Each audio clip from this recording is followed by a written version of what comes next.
আমার তো 2022 সালে পরীক্ষা দেওয়ার কথা ছিল, তখন শর্ট সিলেবাসে পরীক্ষা ছিল। কিন্তু যখন এই 23 সালেও আমি পরীক্ষা দিতে পারিনি, এসএসসি পরীক্ষা, কারণ আমার ট্রান্সপ্লান্টের পরে বিভিন্ন সমস্যা হয়েছিল। ডাক্তার বলছিল না 1 বছর পরে তুমি গ্যাপ দিয়ে তারপরে পরীক্ষাটা দাও। তো তখন আমার এই 24 সালে ফুল সিলেবাসে পরীক্ষা দিতে হবে।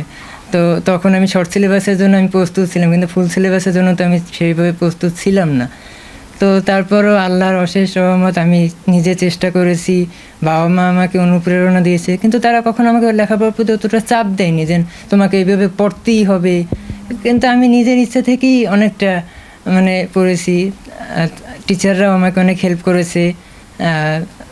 সব থেকে বড় হচ্ছে আমার মা বাবা আমাকে অনেক সাহায্য করেছে। এছাড়া আমার আত্মীয় স্বজন সবাই আমাকে সাহস জুগিয়েছে সবসময়। আমার অসুস্থতার শুরু থেকেই তারা, আমার সব আত্মীয় স্বজন আমাকে সাহায্য করেছে। তারা আমাকে অনুপ্রেরণা, বিভিন্ন সাহস জুগিয়েছে।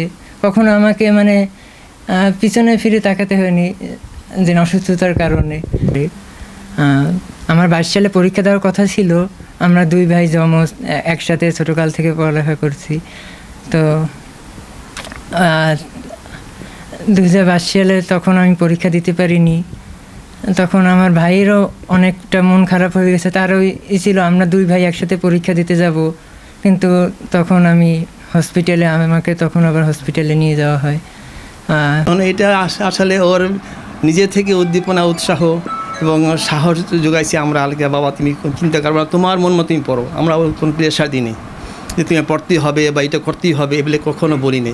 ওর ইচ্ছা মতোই ও পড়ছে আলহামদুলিল্লাহ। হ্যাঁ, এবং ওর খুশি মনেই ও সব কিছু করছে আর কি। হ্যাঁ, এবং ও যে পেয়েছে আলহামদুলিল্লাহ, আমরা খুশি, আল্লাহ পাকে লাখ লাখ শুকরিয়া আদা করি আর কি। এবং ওর আম্মু অনেকটা পরিশ্রম করছে। আমি তো ছিলামই, যেহেতু আমি বাইরে ছিলাম, ওর আম্মুর অবদান বেশি আর কি। এখন সেই পিছনের কথা আমি এখন ভুলে গেছি, আর ওগুলো আমি মনে করতে চাচ্ছি না এখন। তো ও জিপিএ 5 পেয়েছে আল্লাহর রহমতে, এই জন্য আমরা খুব খুশি, আমরা সবাই খুশি। আমার কাছে অনেক আনন্দ লাগতে আছে যেন আমার ছেলে যেন কত কষ্ট করে লেখাপড়া করছে, অনেক ভালো রেজাল্ট করছে। আমি নিজেই খুব গর্বিত। আমি ডাক্তার দেখেছি, আমি ডাক্তারের মর্মটা বুঝি। এসে অসুস্থ হলে রোগীর ডাক্তারের কতটাই, আমি একজন মানবিক ডাক্তার হতে চাই। আমি মানুষকে সেবা করতে যেন পারি। সবাই আমার জন্য দোয়া করবেন। 2018 সালে প্রথম আমার এই রোগটা ধরা পড়ে। তারপর থেকে আমি প্রথমে ঢাকা আমাকে নিয়ে যাওয়া হয়, ঢাকা পিজি হসপিটালে। সেখানে আমার চিকিৎসা চলার পর তারপর সেখান থেকে আমাকে ইন্ডিয়াতে নিয়ে যাওয়া হয় চিকিৎসার জন্য। সেখানে আমি 6 মাস ছিলাম। তারপরে সেখানে চিকিৎসা করার পরে তারপরে দেশে আসি আমি। তারপর 6 মাস পর, তারপরে 3 মাস পর আমাকে ইন্ডিয়াতে চেক আপে যেতে হতো। তার মাধ্যমে আবার আসলো করোনা। তো করোনার মাঝেও অনেক বাধা বিপত্তি পেরিয়ে ডাক্তারের সাথে আমি ইমেল করি। তারপর ইন্ডিয়াতে যাই প্রতি 3 মাস পর।